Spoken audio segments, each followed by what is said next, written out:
All right, I can see an attendee count here, and I don't see it changing too much. So I'm just going to go ahead and get started right on time. Thank you for joining us. As I mentioned, this is part one of a series of 3 governance webinars. They're focused for pool executives and their board of directors. And if you are a pool executive, we encourage you to share this with board members who may not be able to participate at this time. You will be able to find the webinar link on our website in the coming days. You are automatically muted, so to ask a question, please type it into the chat or question field, and then you will hear me ask Frank Martinelli, our presenter, your question. We will also be sending a copy of the presentation slides to you after this webinar. So if you can't locate it on the AGRIP website, you can at least use those slides. The webinar today is on what boards need to do to engage in exceptional governance, which is a constructive partnership with the chief executive. We recognize that the effectiveness of the CEO and the board are interdependent, and some of the greatest obstacles to building and maintaining an effective CEO board partnership are rooted in perceptions CEOs and boards have of each other. So this first webinar is going to explore the roles of the CEO and the board and clarify some of them and address some of those common misperceptions and discuss ways to develop a successful partnership that moves your pool forward. Our presenter today and for the subsequent 2 webinars is Frank Martinelli, who's president of the Center for Public Skills Training. And if you have attended an AGRIP conference, he's probably a familiar face. He has over 35 years of work, training, and consulting experience with a variety of public sector and nonprofit organizations. As mentioned, he's president of the Center for Public Skills Training, where he specializes in strategic planning, governing board development, and community partnership and alliance building. He is actively involved in the pooling community and has presented at a number of AGRIP conferences. And with that, I will let Frank begin. All right, Michelle, thanks very much. And hello to everyone on the webinar. I'm looking forward to our time together. As Michelle mentioned, this is the first of 3 webinars around the theme of governance. We're focusing on the CEO board relationship. And as the slide that you see before you right now suggests, building this important partnership between the CEO and the board is more than job descriptions and organizational charts. We'll make the point that, of course, job descriptions and organizational charts are important, but it takes more than that to build the kind of partnership that I think most of us are looking for. In the description for the webinar, we noted that, that sometimes with reference to the board CEO partnership, sometimes there are obstacles to really building the relationship that we're aspiring to create because of some of the perceptions that boards and CEOs have of each other. And in a recent AGRIP conference presentation, we explored with CEOs and with board leaders some of these perceptions. And like all perceptions, some are accurate and some to some degree are not accurate and in fact get in the way.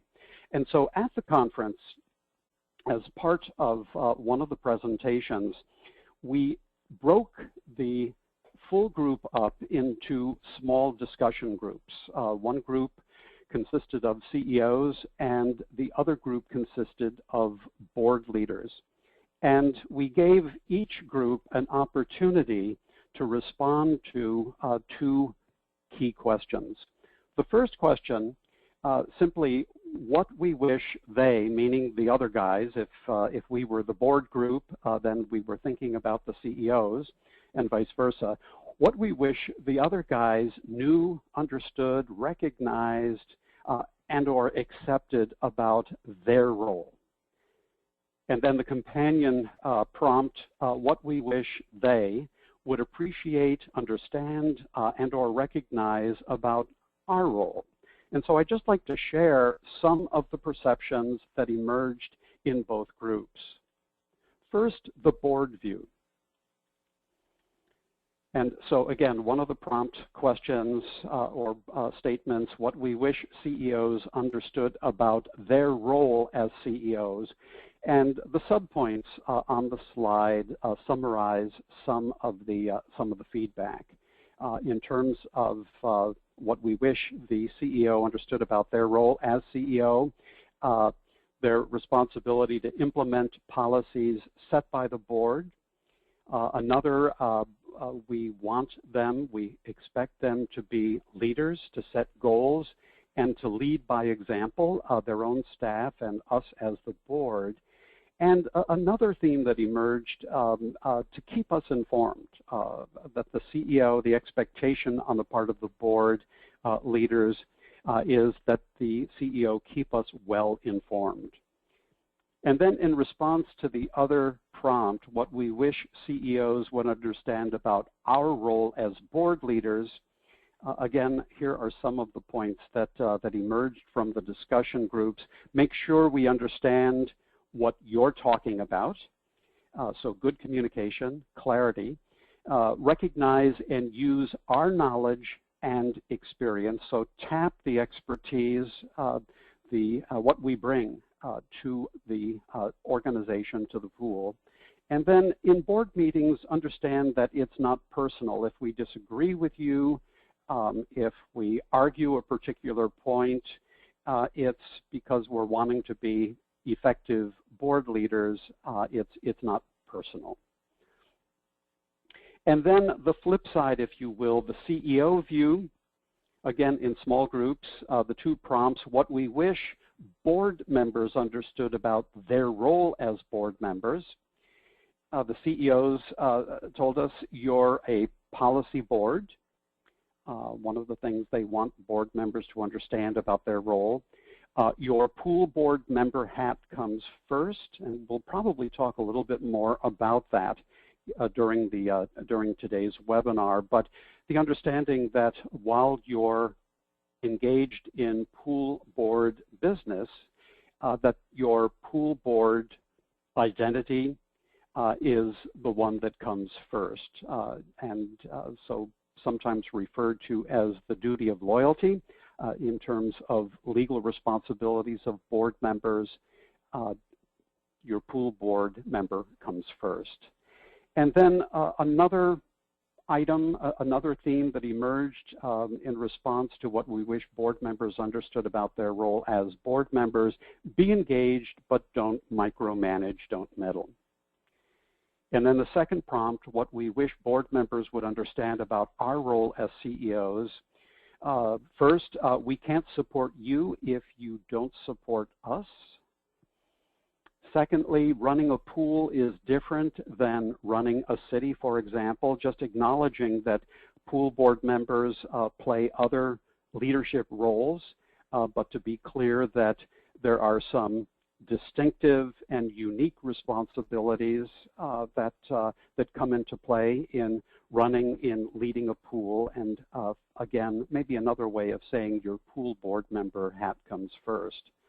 And then lastly, it's difficult being in the middle to the degree that any organization, in particular a pool board, that within the board there are a lot of viewpoints expressed and held by board members, and the CEOs just wanting to remind board members that sometimes it's hard to be in the middle, sometimes being expected to play the role of arbiter or mediator. So some of the content that we're going to be covering today is an effort to address some of these perceptions and misperceptions. And as I mentioned before, to say that something is a perception doesn't automatically mean that it's inaccurate, out of date, or obsolete.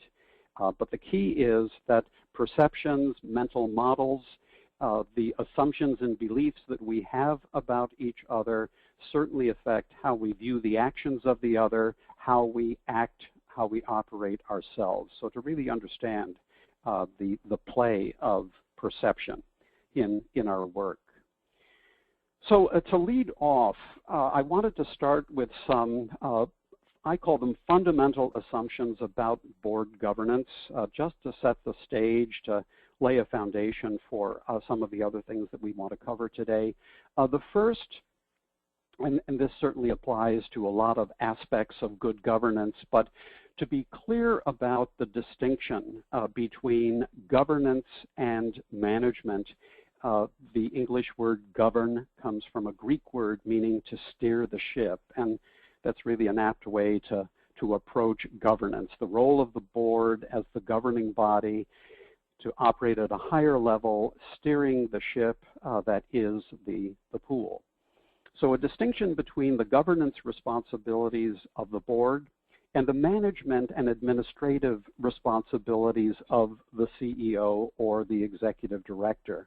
And remember, we're talking about a partnership between the two, and we don't want that notion of partnership and collegiality lost, but at the same time, to be clear about what the differences between the two roles are. And a lot of people have weighed in on this important distinction.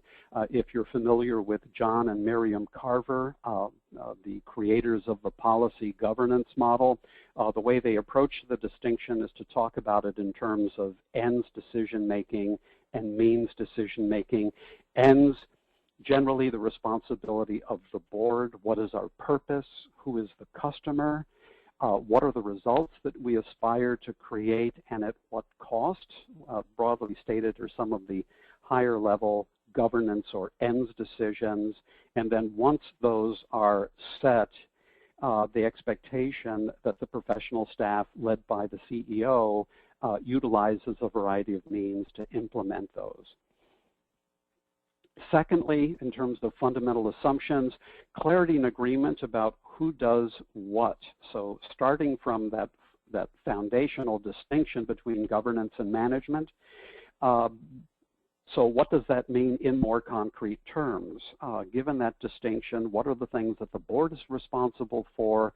What are the things that the executive staff, the CEO, are responsible for? To be clear about how we understand the roles and responsibilities and to achieve agreement about that distinction. And then the third assumption will actually take us a little bit further into the webinar content. The third bullet point, governance as leadership, fiduciary, strategic, and generative modes, is a reference to an important governance framework, governance as leadership, from a book by the same name by William Ryan, Taylor, and Chait.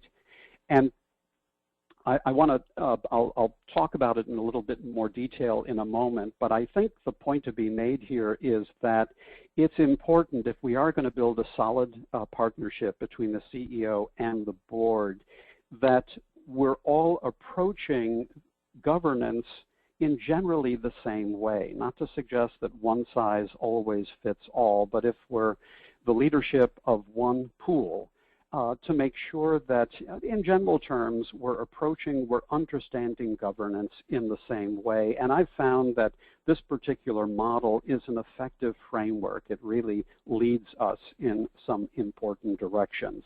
So I'd like to take just a few moments to talk about the governance as leadership model. And I also wanted to mention that the companion resource, which you will receive from AGRIP along with the link to the on-demand recording of the webinar, includes some additional information about some of the content that we're going to be covering, and specifically the governance as leadership model. So let's talk about it. The authors posit three modes of governance. The first mode, the fiduciary mode. In thinking about the board operating in this mode, the authors use words like sentinel, watchdog, steward. So some of the traditional understandings of the roles, the responsibilities of the board of directors. Some of the key questions that the board poses in this mode and expects answers to: how are we doing to date since the last board meeting in the last quarter? Sometimes the question has to do with the financial condition of the organization, but it applies to other topics as well. Are we in compliance with applicable laws and regulations governing pools? Are we in compliance with contracts and agreements that we have with others? And in general, is there anything wrong? Is there anything out of place? So the fiduciary mode. The second mode that the authors talk about is the strategic mode, and the word strategic is really the tip-off, I suppose. Strategic as in strategic thinking and planning. So over the next several years, over the next 2, 3, 4 years, the strategic framework, if you will, what are some of the questions that the board is posing, and again, expecting answers to, and in some cases, helping to craft the answers. What should we be doing as a pool? Where are we going? What's our strategic direction? And what's the plan, as in, what's the strategic plan? And the authors, in summarizing what's at stake in the strategic mode, use the word strategist. So the board operating in the second mode is acting as strategist in partnership with the CEO. And I think especially over the last 10, 15 years, increasingly most boards have understood the importance of operating in what the authors refer to as the strategic mode. It's the third mode that really leads us further and in, I think, an important direction. The authors refer to it as the generative mode. Some of the key questions: what are the new possibilities for our pool? What's coming next for the industry, for our pool, for our members? What are some of the new questions? So beyond the time frame of strategic planning or the strategic mode, what's coming next? And in my own efforts to understand what is the difference between strategic and generative mode, what really is generative mode about? I've sometimes used that quote from the hockey great Wayne Gretzky. He was once asked, what makes you such a great hockey player? And his quotable quote, I'm really good at knowing where the puck is going to be next. And even if you're not a hockey fanatic, you know that pucks travel pretty fast. So to know where the puck is going to be next is no small feat. So another way of approaching generative mode for our pool, for the industry, for our members, where is the puck going to be next? Another way to think about generative mode, that expression, what's around the bend? Anything around the bend we know is going to be here before we know it, sooner than we think most of the time. But because it's around the bend, we can't see it. We can't see it as clearly as some of the strategic issues and challenges that would be the focus of our strategic mode or strategic planning and thinking work. And so the authors, in talking about generative mode, use the expression sense makers. The board, again, in partnership with the CEO, making sense out of what's coming next. We can't see it clearly. We know it's coming. So how do we make sense out of it? How do we begin to really appreciate what's coming next, and most importantly, what the implications will be? And I think frequently, just to see the connections between and among these modes, some of those new questions that emerge in the generative mode sometimes lead to a sense of what the strategic issues, what the critical strategic issues and challenges that should really be the focus of our next round of strategic planning are. And so the modes really work with each other. The other point to be made by the authors, they're pretty strident on this point, that to be a great board of directors, we have to be all three. We can't just be fiduciary, we can't just be strategic, and we can't just be generative. There may be questions about this model, and we can certainly get to those in the Q&A segments of the webinar. But again, to mention that in the resource packet that you'll receive, there is some additional information about this model. And I'm stressing it because I think that that in order to build this effective partnership that we're aspiring to create, we really need to be on the same page with respect to what governance is. The other thing I'll mention real briefly before we move on, an organization in San Francisco, Compass Point Nonprofit Services, has put together this chart to try to summarize the distinguishing features of the three modes and the fact that they're in column by column format helps to understand the connections and also the distinctions.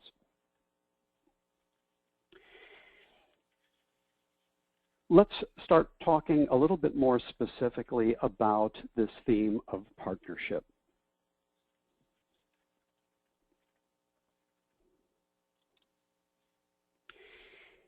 One of the national organizations that has provided just excellent resources on governance on the part of boards is BoardSource. Many of you are probably familiar with them. Several years ago, they began to publish materials making a distinction between being a responsible board and being an exceptional board, and the encouragement, the urging that responsible is desirable, but in the times that we live in, it's not sufficient, that we have to strive for exceptional. And they created a list of 12 principles of governance that power exceptional boards. And I think it's instructive to note that the very first of these 12 principles is constructive partnership. So what they tell us is that exceptional boards govern in constructive partnership with the chief executive, recognizing that the effectiveness of the board and the chief executive are interdependent. So a real important theme. And here's what they provide as advice to boards first, and then we'll look at their advice to CEOs. So in order to build this partnership, this exceptional board with this partnership, it's important that the board forge a partnership with the chief executive that is characterized by three things: mutual trust, forthrightness, transparency, directness, candidness, and a common commitment to mission. Secondly, exceptional boards encourage a strong, honest chief executive to pose questions and offer answers and to share bad news early and openly. And we'll talk more about that in just a few moments. But the board is encouraging the CEO to be this kind of leader, to be open, to communicate effectively, and if there is bad news, to give it to us sooner rather than later. Exceptional boards communicate regularly with the chief executive, informally discussing concerns in and between board meetings. And this is a theme that we're going to pick up on in just a moment. And then finally, exceptional boards encourage the chief executive, the CEO, to strengthen necessary skills. So these bullet points really summarize or characterize what the exceptional board, what the effective board promotes or communicates to their chief staff leader. And then the BoardSource documents also provide some advice to the executive director or the CEO. The exceptional CEO, chief executive, poses questions and offers answers and shares bad news early and often. And so we can see that these two lists really dovetail, really complement each other. Exceptional chief executives provide boards with tools and information to govern exceptionally. And for me, govern exceptionally is a call back to the governance as leadership model. and then welcome differing points of view and strategic thinking at the board table. So that's what we're encouraging each other to do and to be. I want to begin making it a bit more concrete. In building the partnership, I've identified 5 strategies that I'd like to share with you. I'd like to list all of them very briefly and then take a look at each one in a little bit more depth. The core strategies: first, clearly define roles of board and CEO. Secondly, communicate early and often. Thirdly, create board meeting agendas that focus on strategic and generative governance. Fourthly, work with the board to clarify how best to meet the board's information needs. I think reflected in some of the earlier commentary, the importance of communication and information is critical, and so it's something that really deserves attention. And then lastly, deepen the CEO board chair relationship. We're talking more generally about the partnership between the CEO and the board as a whole. But in terms of core strategies, making sure that this very, very special relationship between the CEO as the chief staff officer and the board chair as the chief board officer, so to speak, is really a solid one. And we'll look at some important research that is instructive on how to deepen the relationship. So let's take each one of them one at a time. Starting with clearly defined roles and responsibilities, we've alluded to this theme in some of those fundamental assumptions that we started with, the importance of being clear with each other about the roles and responsibilities. So clarity and agreement regarding the roles of management and governance, whether we approach governance through the lens of the governance as leadership model or another model of governance, to make sure that we're on the same page, that we understand the roles the same, and in fact, we're in agreement on this. And then one concrete expression of this clarity and agreement is to make sure that for the key leader positions, the CEO, the board collectively, the board chair specifically, as well as board committees and work groups, that we've got written descriptions of the role responsibilities. So it's not just something that is sort of fuzzy and in the air, but we're actually able to commit it to writing, with the expectation that periodically we're going to review and update these written descriptions, because conditions change and we want to make sure that these are current and relevant. In terms of the governance roles, I'd like to spend just a little bit more time on that in terms of the definition of governance. Some of the subpoints that we've alluded to already, the role of the board in helping to set direction. One of the important areas where the CEO and the board work and lead together. In terms of where the buck stops, it would need to be the board, but it's a partnership activity. Mission, vision, strategic priorities.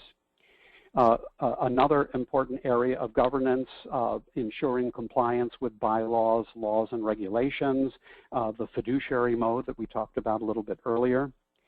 And then with respect to the CEO specifically, certainly one of the most important decisions that a board makes is the hiring of the chief staff person. Once we've hired her or him, to provide all the support and encouragement that the individual needs to be successful, to periodically evaluate, and from time to time, if conditions warrant it, to terminate the individual. Frank? Planning in all of the different ways that organizations engage in planning. Our products, programs, and services as a reflection of our strategic priorities and vision and mission, those governing ideas. What are the products, programs, and services that we will be providing to our pool members? And then, Frank? yes. Sorry, hi. We had a question come in that I think fits in very well here, which is we had a board member ask if, as a board member, they should approve all personnel changes at the recommendation of the CEO and not just the hiring and possible firing of the CEO. Well, you know, that's a great question, and I think it helps to make the point for me that one size doesn't fit all. I think that in many instances, the CEO is hired by the board, and then the CEO is delegated the authority to supervise, to manage, to lead, to evaluate, if needed, to terminate other staff.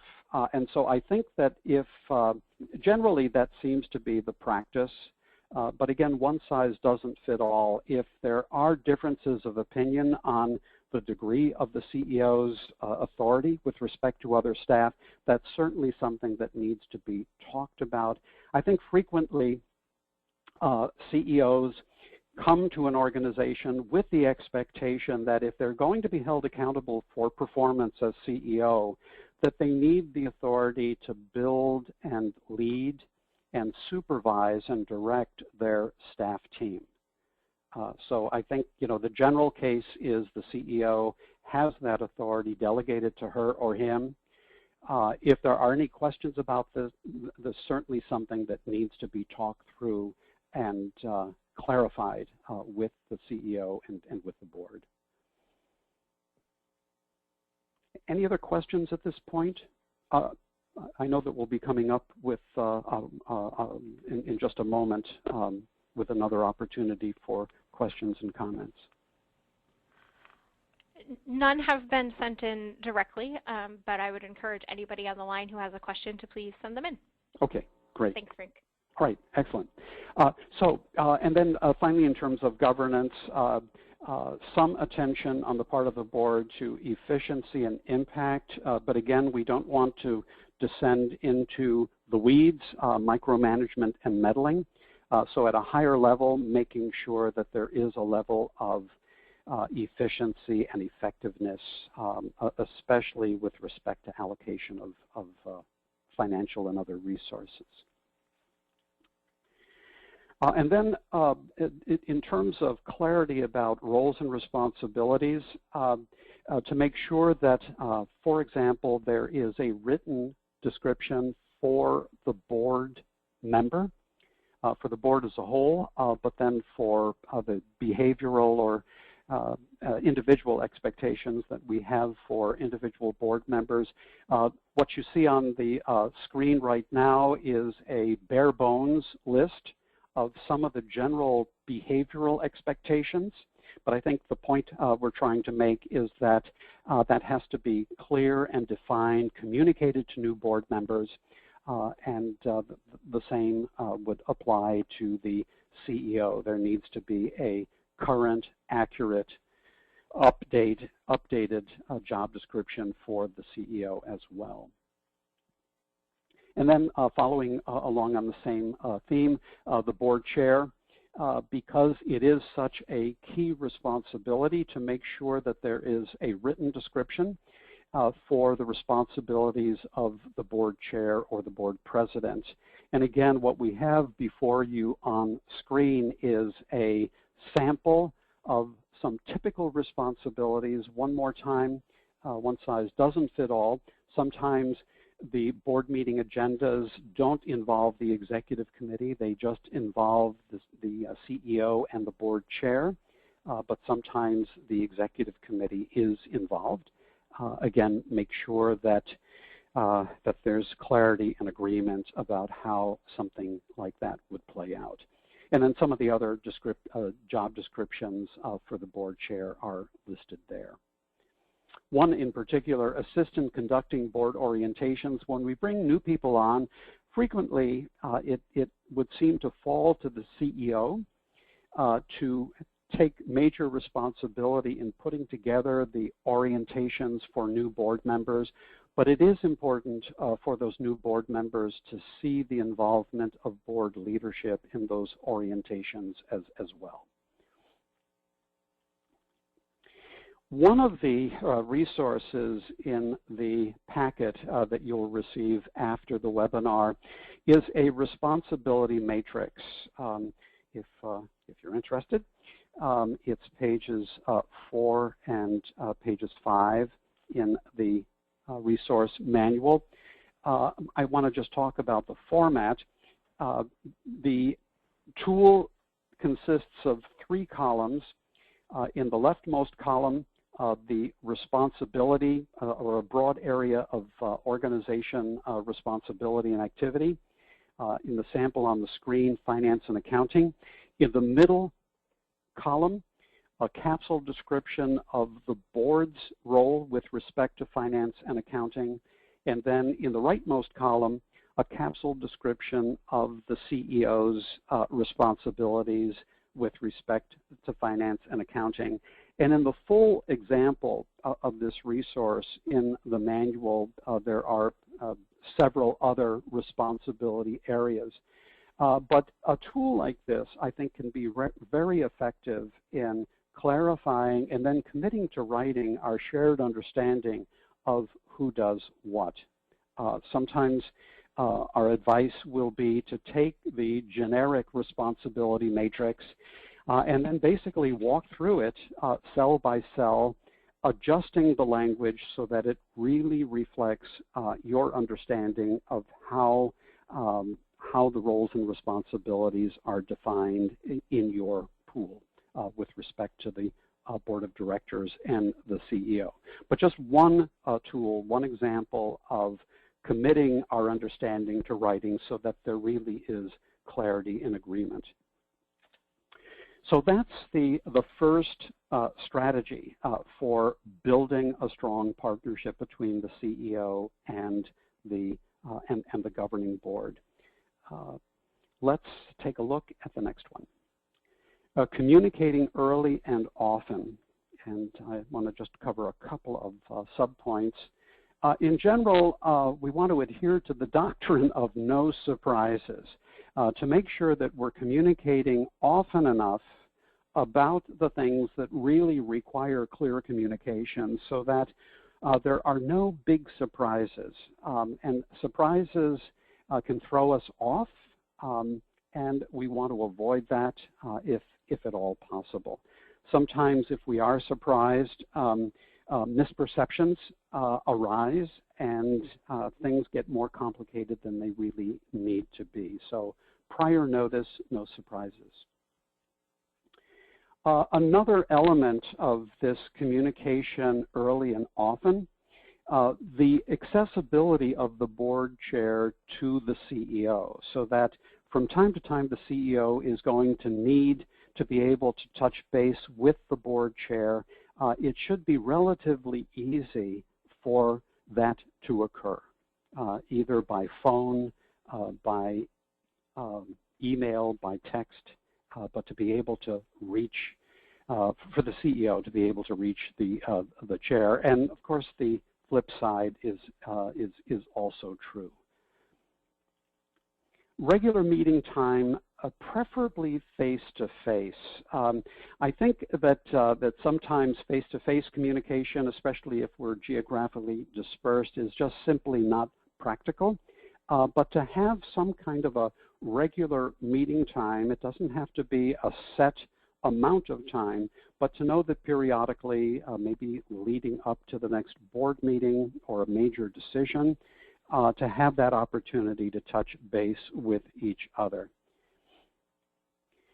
And then in between these regular meeting times to communicate periodically by phone, text, email, to ask a question, to share some new information, and sometimes the CEO might just be wanting to get a read on something that is emerging. Just give me your first impression of this new development. Any thoughts about how we might approach this? And then we'll talk a little bit more about this later on, but we're talking about relationships. Up to this point, we've used the word partnership a lot. We're really talking about relationships between leaders. And so even if time is at an absolute premium to really look at the opportunity to get to know each other better, to spend some social time, so that we really get to know each other on a more personal level. So communicating early and often as another important strategy. The third,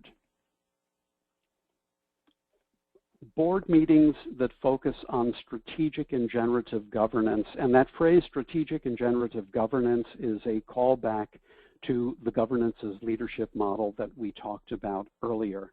But in order to get into this, I'd like to make a distinction between traditional approaches to meeting design and conduct and the new, if I can use the word new, the emerging, the preferred practice. So let's start with the traditional approach, characterized by a couple of things. Board meetings that tend to emphasize the transmission of lots and lots of information and reports. And so board members are the recipients of reports provided by the CEO, sometimes other staff, sometimes the board's own committees and work groups. But the board is pretty passive, basically listening. This kind of activity is certainly important for fiduciary mode work, getting information, especially about financial matters, but we need to look for more than just that. We'll get to that in just a moment. Another hallmark of the traditional approach, using the same agenda structure month after month and year after year without any variance. And in general, this kind of a meeting approach is really good for focusing on the past, what happened since the last board meeting, and to some degree on the present. But it doesn't really get us into the future, and for our purposes, into strategic and generative mode. The new approach, summarized by a number of things. First of all, an emphasis on participation and action. The board in its meeting is still doing some listening to reports. We probably can't avoid that totally, but it is not the predominant mode. So lots of participation and action as in decision making.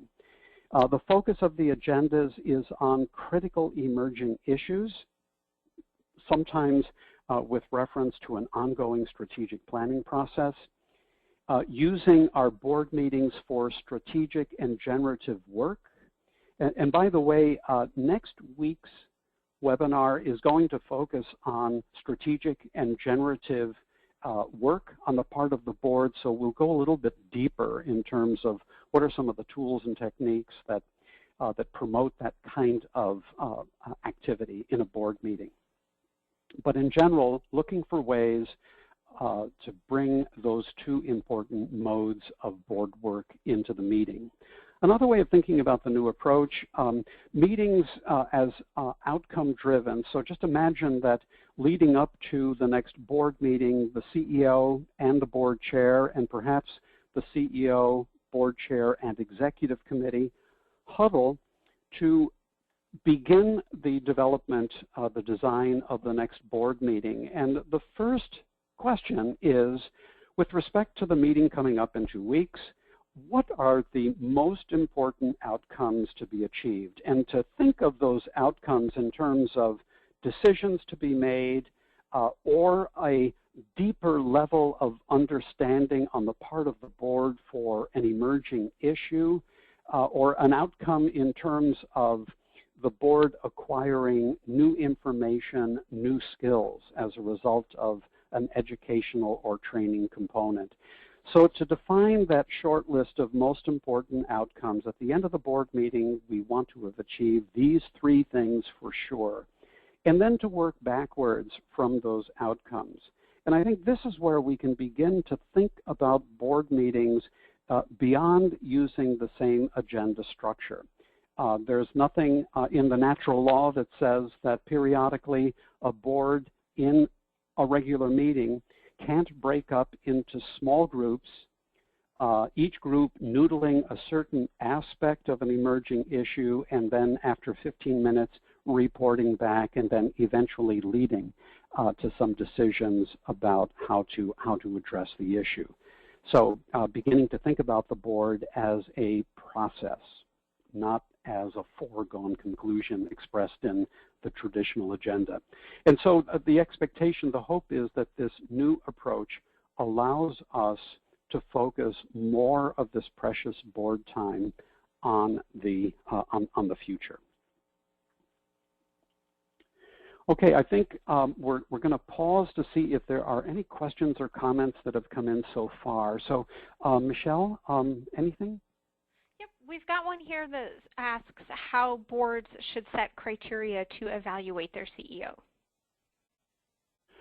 Well, you know, I think a couple of things. In fact, let me also mention this. Based on the questions and comments that come up, if there are any other resources that aren't reflected in the PowerPoint presentation file or in the resource manual, we'll be sure to put those together. But I think one important resource or reference point is the job description that should be detailed enough that it's very, very clear what the board's expectations are in terms of performance. So a description of some of the major roles, some of the major responsibilities of the CEO, that would be one important resource.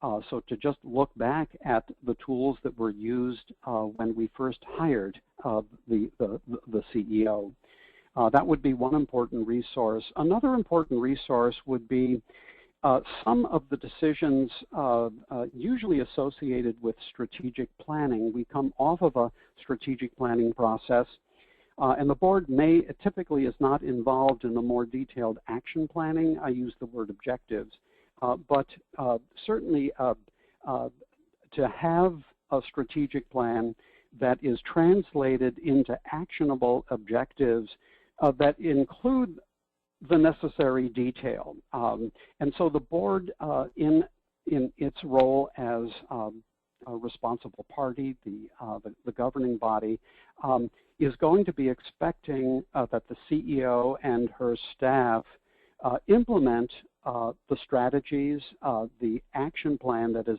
developed to advance the overall strategic plan. So it seems to me that that would be another important reference point for the evaluation. But I think in general, it's important that we determine those expectations and those standards based on conversations, based on decisions and discussions and agreements that have been previously made. So the basis for reviewing the performance of the CEO should not be a surprise to the CEO. We don't change the rules after the fact.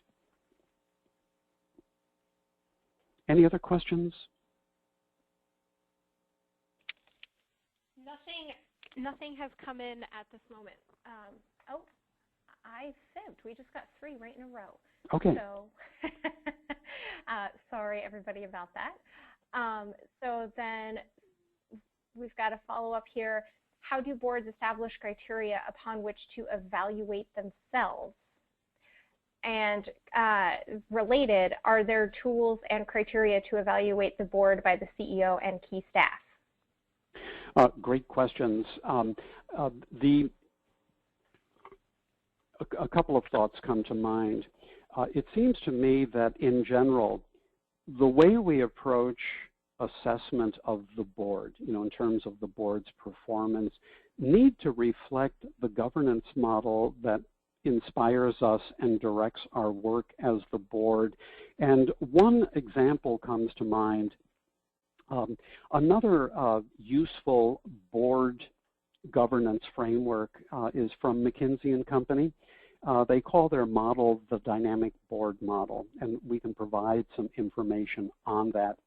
But the model posits 3 overarching roles, and then for each of those roles, a set of subpoints or responsibility statements, 9 in all. Long story short, in addition to developing the dynamic board model with that delineation of roles and responsibilities, McKinsey has developed a number of assessment tools that reflect the model. In fact, I use it a lot because it's really thorough, and there are a number of options. Again, we can provide this information to people, but thinking of the dynamic board model, there are 3 assessment tools. There is a short one, quick and dirty, if you will. There's a standard version that is a little bit longer, a little bit more comprehensive, and then there is the full version of the assessment tool, very, very comprehensive, somewhat time-consuming. But I guess the main point to be made here is that the standards that the board uses to assess its performance should be rooted in the model that is inspiring their approach to governance. And then in terms of the involvement of the CEO and staff, again, one size doesn't fit all, but I think that in doing board assessment, one of the things that we will sometimes do is prepare a staff survey, of course in partnership with the CEO and the board leadership, but to prepare a staff survey, an anonymous survey, to gather input from the staff relating to their involvement, their perception of board effectiveness. Sometimes it's really helpful to have another viewpoint, another opinion. So I think it is appropriate, but again, it has to be spelled out in advance what the purpose is. We can provide, I'm making a note as we're talking here, we can provide some samples of the assessment tools, including that staff survey. Another question? Okay, for real this time, that's it right now. Okay, all right, great. Okay, thanks, Good. Frank. Okay, let's roll on. The 4th strategy, work to clarify how to best meet the board's information needs, and a couple of important points. First of all, we're talking about information to support effective governance. We're not talking about information in general. We're talking about making sure that as CEO, I'm clear about the board's information needs related to effective governance. And again, this is going to go back to the model of governance that inspires our approach. So what kind of information, for example, if the governance's leadership framework is the one that we've selected, then what kind of information will I need as a board member, and will we need collectively as the board to do fiduciary mode work, to do strategic mode work, and to do generative mode work? The second point, assess the level of tech savviness, because certainly today, one of the powerful ways we get and give information is through a variety of technology tools. So assess the level, this would be the CEO, and probably board leadership with respect to the rest of the board, assess the level of tech savviness within the board. So where are people? What are they comfortable with? But then the caveat here is, but don't pamper. And what I mean by that is, on the one hand, we want to be sensitive to the fact that some of us are more comfortable with technology than others. Others of us are a bit intimidated, and the learning curve sometimes is just simply longer. But I think, we've got to hold out for a certain minimal level of use and competency with respect to technology. I don't think we hear it too often, but every once in a while, we might hear a board member say something like, would you send me a hard copy? I really don't do email. We probably don't hear that too much more. But to just determine what the level of technology comfort and competence is, and if needed, to be prepared to provide some hands-on training to bring, as needed, to bring some board members up to that minimal level. Another important way of providing the information, but also getting a sense of other information needs that are unmet, would be to provide a thorough initial orientation and ongoing training of board members. The initial orientation, I think, is real important. I think that sometimes we don't provide enough information to prospective board members or to new board members before the first meeting. I use the expression just-in-time board orientation to, in a sense, move upstream, to be providing them more rather than less information so that they really have a full picture of what they're getting themselves into before they respond to our invitation to serve on the board of the pool. But then once they've said yes, before the first board meeting, to make sure that they have what they need, and then on an ongoing basis to provide needed training and education to the rest of us.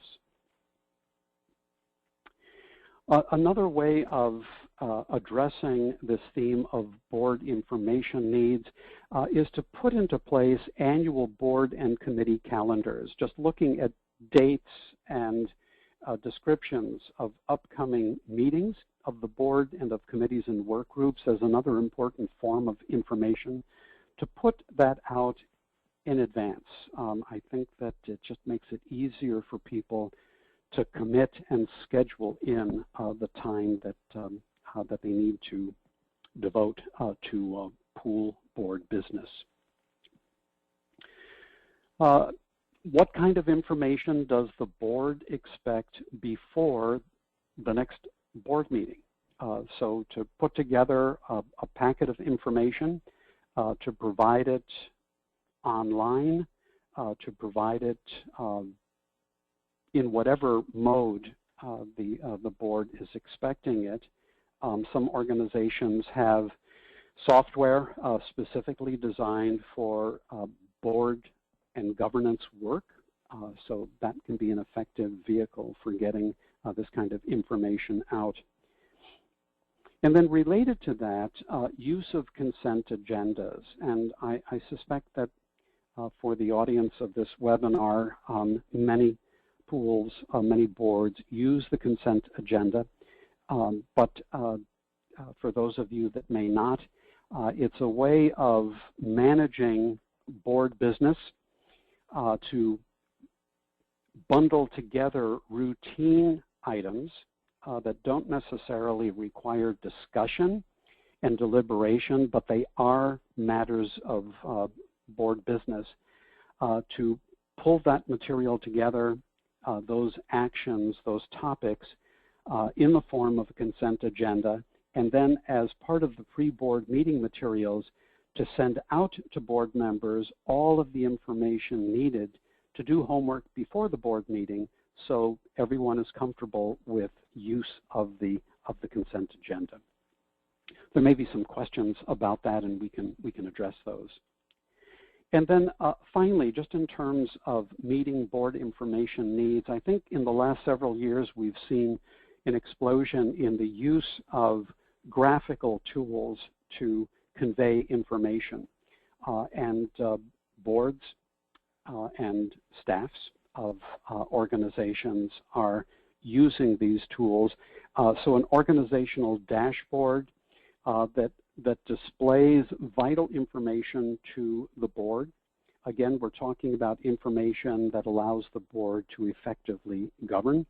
And then infographics, especially for more complex information. There are lots of examples. Even if we don't use them in our organization, it's pretty hard to be online these days without seeing infographics on websites, sometimes sent to us from others in emails.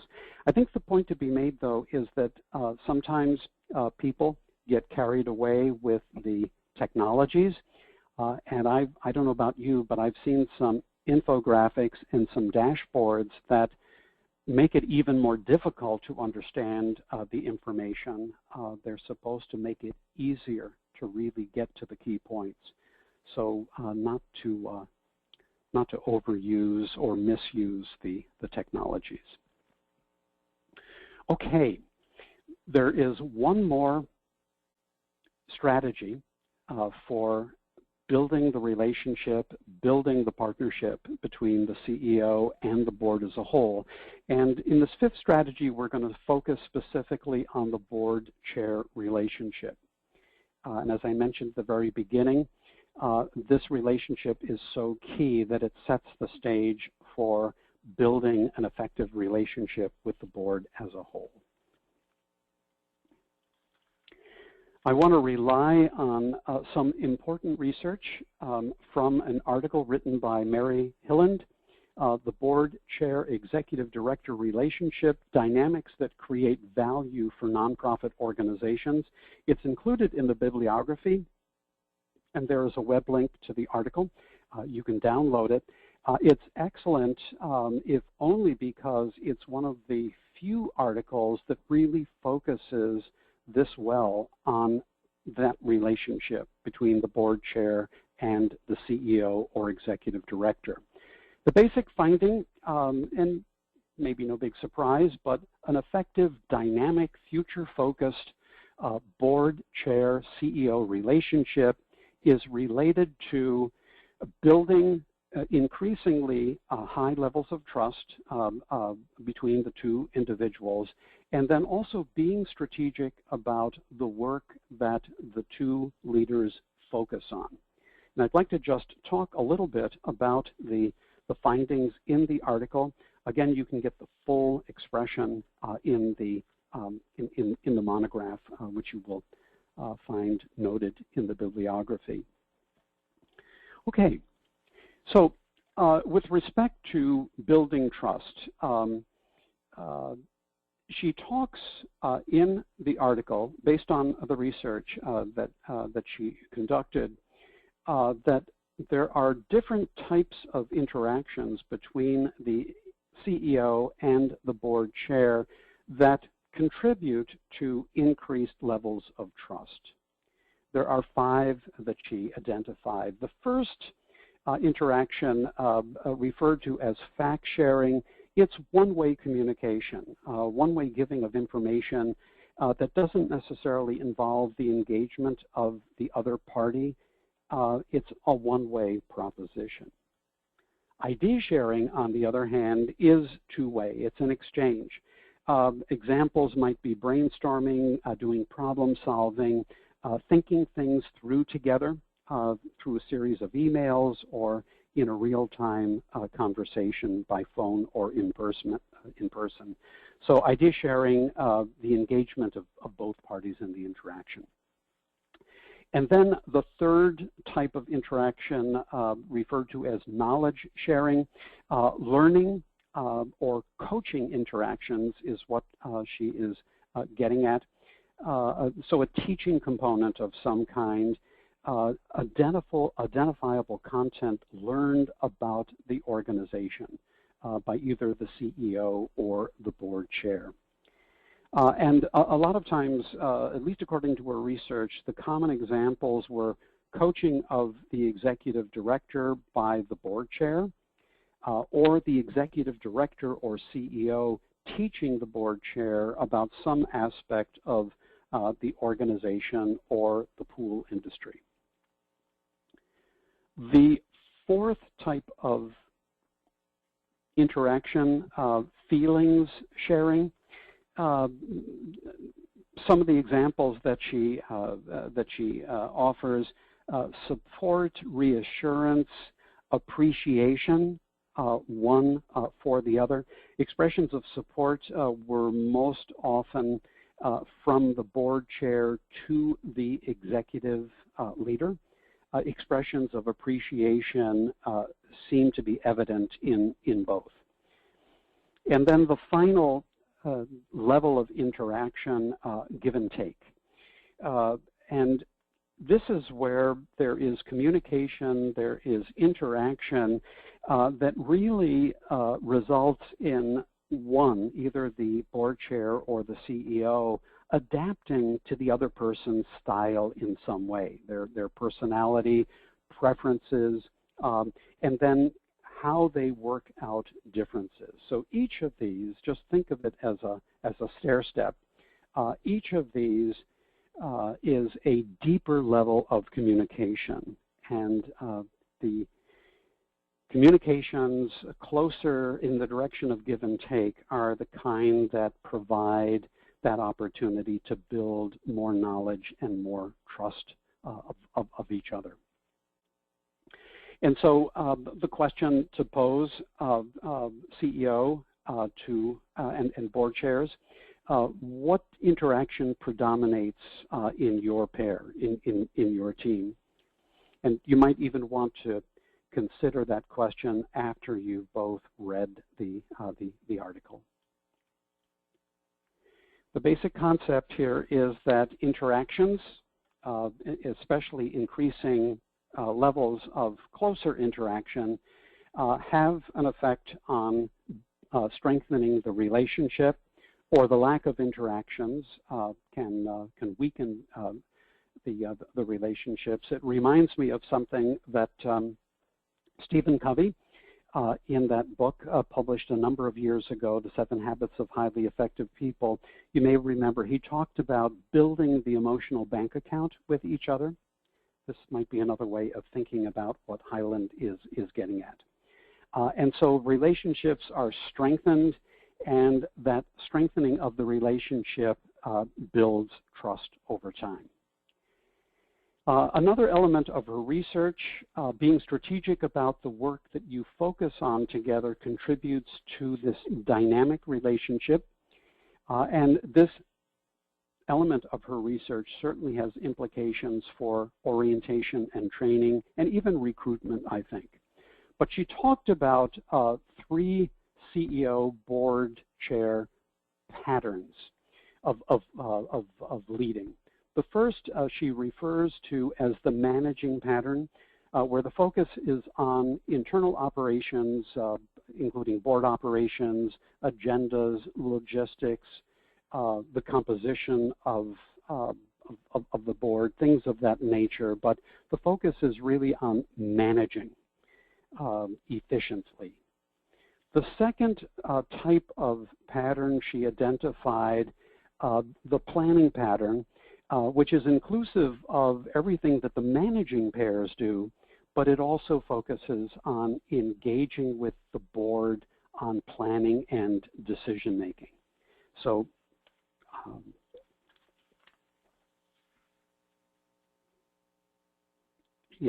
so she refers to that as the planning, as a planning pair. And then the leading pair, the leading pattern, they do what the managing and planning pairs do, but they also focus on a number of other things. And this is where we really begin to see the strategic focus within the relationship, working on vision and mission work with the board of directors, really tapping the expertise and the assets of board members in the service of the board's work, encouraging the board to bring their networks into the service of the board and of the pool, engaging the board in strategic thinking. And then another important element of the leading pair or the leading pattern, really going beyond the board, tapping into the board, but also using the relationships of the CEO and the board chair specifically to really strengthen and enhance relationships and partnerships with stakeholders, with those groups and individuals outside. And again, the encouragement after you've read the article to just determine right now, where is your relationship? How would you characterize your relationship with respect to the 3 patterns? And what are you prepared to do to move to the next level? So to summarize, we've got just a couple of minutes. 5 core strategies: clearly define the roles of the board and the CEO, communicate lots, early and often, create board meeting agendas that focus us on strategic and generative governance, so reflecting the 3 modes of governance that we talked about earlier. And then this third strategy certainly reinforces some of the message in Mary Hyland's research and writing about the board chair CEO relationship. Work with the board to clarify how to best meet the board's information needs, and then do what it takes to deepen the CEO board chair relationship. And even though the primary responsibility is obviously on those 2 individuals, the rest of the board, the rest of us on the pool board, have some responsibility to encourage and support a healthy, strong relationship between the CEO and the board chair, because we understand that that sets the stage for effectiveness of the board as a whole.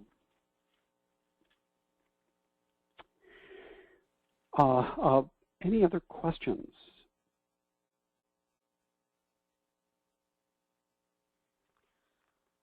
I am not seeing any come in. Okay. So I would say carry on. All right, I'll do that. I wanted to make a comment about the bibliography.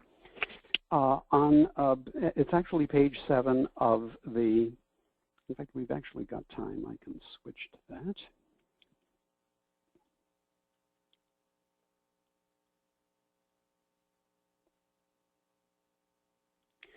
There are several articles, and all of these articles are downloadable at no charge. We've looked closely at all of them, and I think all of them have something valuable to provide. Mary Hyland's article is the 3rd item, the board chair executive director relationship, dynamics that create value for nonprofits. Also an article on governance as leadership for people that are wanting a little bit more information on that powerful model. And then down at the very bottom, we've listed a couple of books. The Governance as Leadership, the original publication, Reframing the Work of the Board by Chait, Ryan, and Taylor. 2 years ago, a field guide to the Governance as Leadership model came out that is very, very good. Lots of practical tools and tips for introducing strategic and generative work into the board. And then the very last book that's listed there, the source, 12 Principles of Governance that Power Exceptional Boards by Board Source. We talked about that at the very, very beginning. So I think we will wrap. If there are any questions after the webinar ends, feel free to send those in and we will respond. I think we'll draw to a close. Michelle, any other last words? No, thank you everyone for joining us, and we hope to see you next week for part 2. And I think, Frank, unless you've got anything else, with that, we'll close it out. Okay, great. Thank you. All right, great. Thank you, everyone.